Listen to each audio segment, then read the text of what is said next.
The Office of the People's Counsel and the Public Service Commission of the District of Columbia have distinct and separate roles. One is to adjudicate by the Commission, and the other is to advocate by me and my office. But most important is that we share a public interest commitment to the district residents and D.C. consumers. I am fortunate today to be joined by two of our esteemed public service commissioners, Commissioner Joanne Fort and Commissioner Willie Phillips.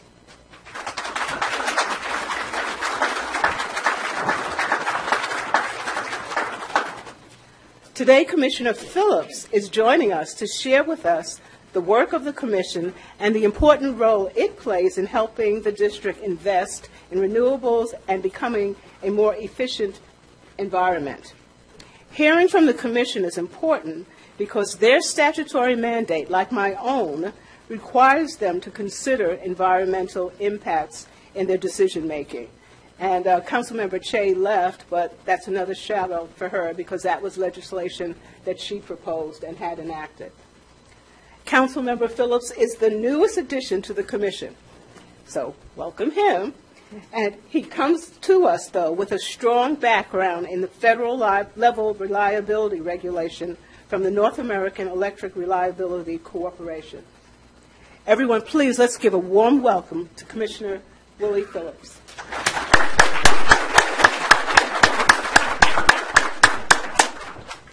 Thank you so much for that very warm welcome.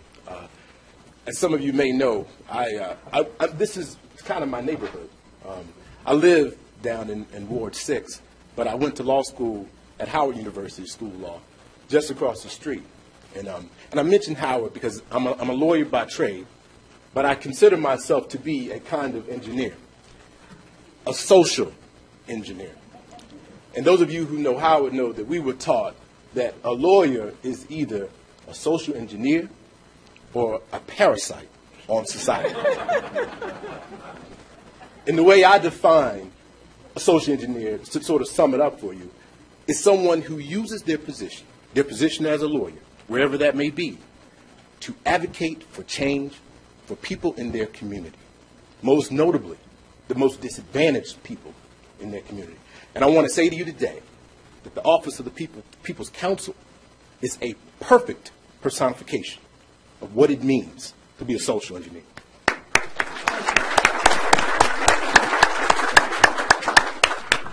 Now, the reason I think I'm here is to talk to you a little bit about the Public Service Commission and the Public Service Commission's role in uniting energy consumers here in the district. In my short tenure, I've only been here for about 9 months. We've done a lot, okay? And the way I try to explain it to my wife when I talk to her, I said, we sit at the intersection between new innovations and consumers.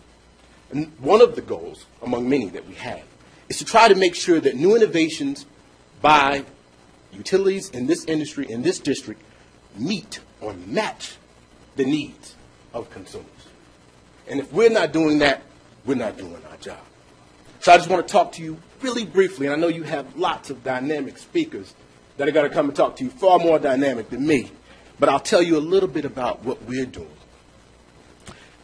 Just in FY 2014, the Commission has processed over 300 applications for certification for new renewable energy facilities in the district. We have initiated, and I think the Council Member Che talked about, the Community Renewable Energy Act. We are in the process of implementing that legislation, that visionary legislation that was passed by the Council.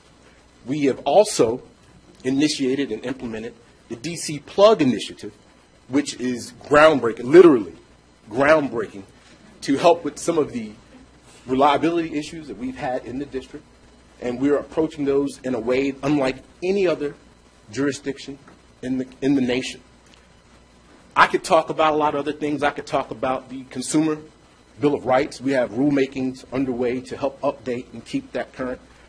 But I'll stop right there and tell you something that I believe is one of the most essential things facing the Commission and the district. We got work to do. And in particular, we have work to address the workforce workforce development issues that are facing our industry. When I talk to my colleagues, and I talk to my colleagues across the nation, they often tell me some of the utilities are facing up to 40% of their employees who are at or beyond retirement age. This graying of the workforce is a serious matter, but it's also an opportunity. So what we need to do is we need to make sure, and the commission can't do this, this is all of us. We need to make sure that whatever workers replace the folks in this workforce, that they also represent the communities that the utilities serve, especially places like here in the District of Columbia.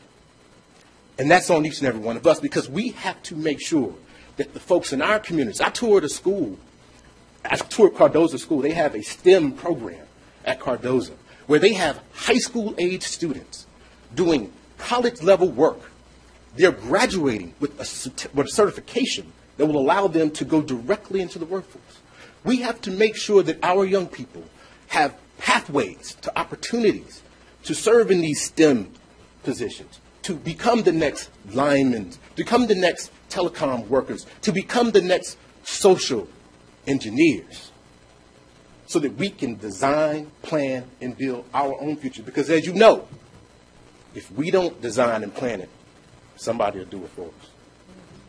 Thank you so much. I look forward to working with you, and I look forward to meeting all you today. Thank you.